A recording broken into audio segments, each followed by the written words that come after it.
Page 115 ക്വസ്റ്റ്യനുകളാണ് ഇനി ഇവിടെ ചർച്ച ചെയ്യുന്നത്. അതിലെ ഒന്നാമത്തെ ക്വസ്റ്റ്യൻ, ചുവടെ പറയുന്ന കൃതികൾ ഭിന്നസംഖ്യകളായി കണക്കാക്കുക.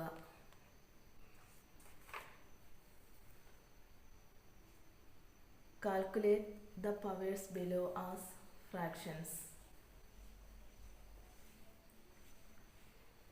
First question, 2/3 the whole square.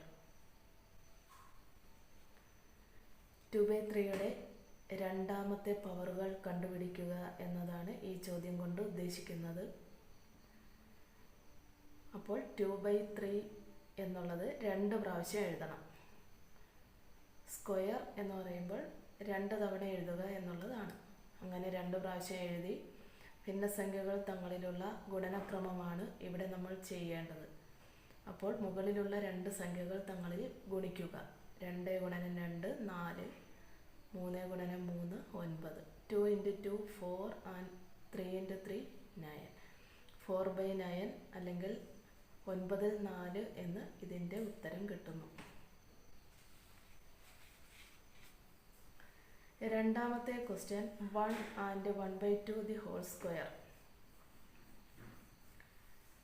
1 and 1/2 എന്ന മിക്സ്ഡ് ഫ്രാക്ഷനെ ഇംപ്രോപ്പർ ഫ്രാക്ഷൻ ആക്കി എഴുതണം. അതെങ്ങനെയാണെന്ന് വെച്ചാൽ ഈ 1ഉം 2ഉം കൂടെ ഗുണിക്കണം. 2 × 1 2, അതിൻ്റെ കൂടെ ഈ 1 കൂട്ടണം. 2 ഗുണനം 1 2, അതിൻ്റെ കൂടെ 1 കൂടെ കൂട്ടുമ്പോൾ 3 വരുന്നു. അങ്ങനെ 3 അവിടെ എഴുതി. ഛേദം ഛേദമായി തന്നെ എഴുതണം. 2ആണ് ഇവിടുത്തെ ഛേദം, അത് 2 അതുപോലെ എഴുതി. അങ്ങനെ ഇതിനെ പിന്നെ നമ്മൾ സ്ക്വയർ ആയതുകൊണ്ട് 2 പ്രാവശ്യം എഴുതണം. 3/2 the whole square എന്ന് പറയുന്നു. ഇതിൻ്റെ കൃതി 2 ആണ്. കൃതി 2 വരുമ്പോൾ 2 തവണ എഴുതണം. അങ്ങനെ 3/2 അല്ലെങ്കിൽ 2 ൽ 3 2 പ്രാവശ്യം എഴുതി. അംശങ്ങൾ തമ്മിൽ ഗുണിച്ച് അംശമായും ഛേദങ്ങൾ തമ്മിൽ ഗുണിച്ച് ഛേദമായും എഴുതണം. 3 × 3 9, 2 × 2 4. 3നെ 3 കൊണ്ട് ഗുണിക്കുമ്പോൾ 9 കിട്ടുന്നു. 2നെ 2 കൊണ്ട് ഗുണിച്ചാൽ 4 കിട്ടുന്നു. 4ൽ 9 അല്ലെങ്കിൽ 9/4 എന്ന് ഇതിൻ്റെ ഉത്തരം കിട്ടുന്നു. ഇനി അടുത്തത് 2/5 the whole cube. കൃതി 3 ആയതുകൊണ്ട് ഈ ഭിന്നസംഖ്യയെ 3 പ്രാവശ്യം എഴുതണം. 3 പ്രാവശ്യം എഴുതി തങ്ങളിൽ ഗുണിക്കുക എന്നതാണ് ഇതുകൊണ്ട് ഉദ്ദേശിക്കുന്നത്. അപ്പോൾ 2 × 2 അല്ലെങ്കിൽ 2 ഗുണനം 2 4, 4നെ വേണം പിന്നെ 2 കൊണ്ട് ഗുണിക്കാൻ. 4നെ 2 കൊണ്ട് ഗുണിക്കുമ്പോൾ 4 ഗുണനം 2 8 കിട്ടുന്നു. അതുപോലെ 5നെ 5 കൊണ്ട് ഗുണിക്കുമ്പോൾ 25, 25നെ 5 കൊണ്ട് ഗുണിച്ചാൽ 125. അങ്ങനെ 25ൽ 8 അല്ലെങ്കിൽ 8/125 എന്ന് കിട്ടുന്നു. നാലാമത്തെ question, 2 and 1/2 the whole cube. 2 × 2 4, 2 ഗുണനം 2 4, 4ൻ്റെ കൂടെ 1 കൂടി കൂട്ടുമ്പോൾ 5 വരുന്നു. 5/2 അല്ലെങ്കിൽ 2ൽ 5 എന്ന് കിട്ടുന്നു. ഛേദം അതുപോലെ ഇവിടെ എഴുതിയാൽ മതി. ഇനി ഇതിൻ്റെ മൂന്നാമത്തെ കൃതിയാണ് കണ്ടുപിടിക്കേണ്ടത്. മൂന്നാമത്തെ കൃതി കണ്ടുപിടിക്കുന്നതിന് നമ്മൾ കിട്ടിയ ഈ ഭിന്നസംഖ്യയെ 3 പ്രാവശ്യം എഴുതി ഗുണിക്കണം. അങ്ങനെ 3 പ്രാവശ്യം 2ൽ 5 2ൽ 5 2ൽ 5 എന്ന് എഴുതി 3 പ്രാവശ്യം എഴുതിയ ഈ സംഖ്യകളെ തങ്ങളിൽ ഗുണിക്കുമ്പോൾ ആദ്യം 5 ഗുണനം 5, 5 ഗുണനം 5 25 കിട്ടുന്നു. 25നെ വീണ്ടും 5 കൊണ്ട് ഗുണിച്ച് 125 കിട്ടി. 2നെ 2 കൊണ്ട് ഗുണിക്കുമ്പോൾ 4, 4ൻ്റെ കൂടെ അടുത്ത 2 കൂടി ഗുണിക്കുമ്പോൾ 4 ഗുണനം 2 8. ഇനി 8ൽ 125 എന്ന ഈ സംഖ്യയെ നമുക്ക് ഹരണക്രിയ ചെയ്ത് 15ഉം 8ൽ 5 ആക്കി എഴുതാം. ഈ 125നെ 8 കൊണ്ട് ഹരിക്കുമ്പോൾ 15ഉം 8ൽ 5 എന്ന് കിട്ടുന്നു. പേജ് 115 രണ്ടാമത്തെ ക്വസ്റ്റ്യൻ, ചുവടെ പറയുന്ന കൃതികൾ ദശാംശ രൂപത്തിൽ കണക്കാക്കുക.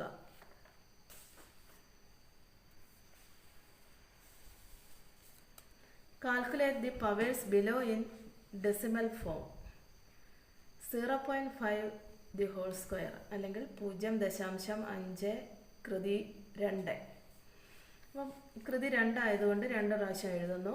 0.5 × 0.5 0.25. ഇതെങ്ങനെയാണ് വരുന്നതെന്ന് വെച്ചാൽ 5നെ 2 പ്രാവശ്യം ഗുണിച്ചിരിക്കുന്നതാണ് 25. 5 ഗുണനം 5 25 അല്ലെങ്കിൽ 25 കിട്ടുന്നു.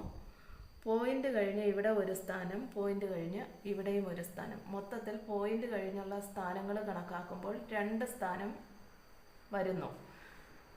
അപ്പോൾ നമ്മൾ ഉത്തരത്തിലും 2 സ്ഥാനം ക്രമീകരിച്ച് എഴുതണം.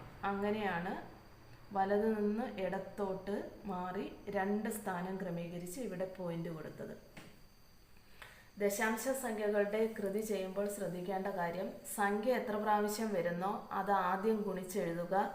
അതിനുശേഷം ദശാംശം കണക്കാക്കി ഇവിടെ ദശാംശം ഇടുക. സ്ഥാനവില ക്രമീകരിച്ച് ദശാംശം ഇടണം. രണ്ടാമത്തെ ക്വസ്റ്റ്യൻ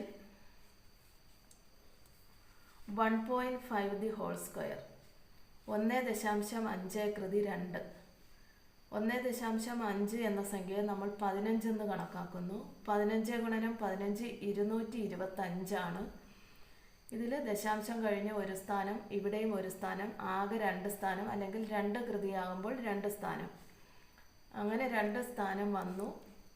വലതുനിന്ന് ഇടത്തോട്ട് 2 സ്ഥാനം മാറ്റി ദശാംശം കൊടുത്തു. അപ്പോൾ 2.25 എന്ന് ഉത്തരം കിട്ടുന്നു. അടുത്ത മൂന്നാമത്തെ ചോദ്യം 0.1 ദി ഹോൾ ക്യൂബ്. കൃതി 3 പ്രാവശ്യം കണ്ടുപിടിക്കണം. 0.1 ദി ഹോൾ ക്യൂബ് കൃതി 3 പ്രാവശ്യം എഴുതിയതാണിത്. എത്ര പ്രാവശ്യം 1നെ ഗുണിച്ചാലും ഉത്തരം 1 തന്നെ ആയിരിക്കും. പിന്നെ സ്ഥാനവില ക്രമീകരിച്ചാൽ മാത്രം മതി. പോയിന്റ് കഴിഞ്ഞ് ഒരു സ്ഥാനം, ഇവിടെയും 1 ഇവിടെയും 1, അങ്ങനെ 3 സ്ഥാനം വരുന്നു. അപ്പോൾ വലതുനിന്ന് ഇടത്തോട്ട് 3 സ്ഥാനം മാറ്റി ദശാംശം കൊടുത്തു. 0.001 എന്ന് ഉത്തരം കിട്ടുന്നു. നാലാമത്തെ ക്വസ്റ്റ്യൻ 0.01 ദി ഹോൾ ക്യൂബ്. 2 അക്ക സംഖ്യയുടെ മൂന്നാമത്തെ കൃതിയാണ് ഇവിടെ കണ്ടുപിടിക്കേണ്ടത്. 2 അക്ക സംഖ്യയിൽ ഒരക്കം മാത്രമേ ഉള്ളൂ സംഖ്യയായിട്ട്. അപ്പോൾ 1 എത്ര പ്രാവശ്യം ഗുണിച്ചാലും 1 തന്നെ വരും. അപ്പോൾ ആൻസർ 1 തന്നെയാണ്. സ്ഥാനവില ക്രമീകരിച്ചാൽ മാത്രം മതി. 2 അക്കങ്ങളുള്ളതിൻ്റെ 3 കൃതി കാണണം. 2, 4, 6 3 കൃതിയാകുമ്പോൾ 6 സ്ഥാനങ്ങൾ ഇവിടെ ക്രമീകരിക്കേണ്ടതായിട്ടുണ്ട്. നമുക്ക് ഉത്തരം കിട്ടുമ്പോൾ 1 മാത്രമേ കിട്ടുന്നുള്ളൂ. ബാക്കി 5 സ്ഥാനങ്ങളും കൂടി ക്രമീകരിക്കണം. സ്ഥാനവില ക്രമീകരിക്കാനായി ഇടതുവശത്ത് 5 0 കൊടുക്കുന്നു. 0.00000001 എന്നാണ് ഇതിൻ്റെ ഉത്തരം.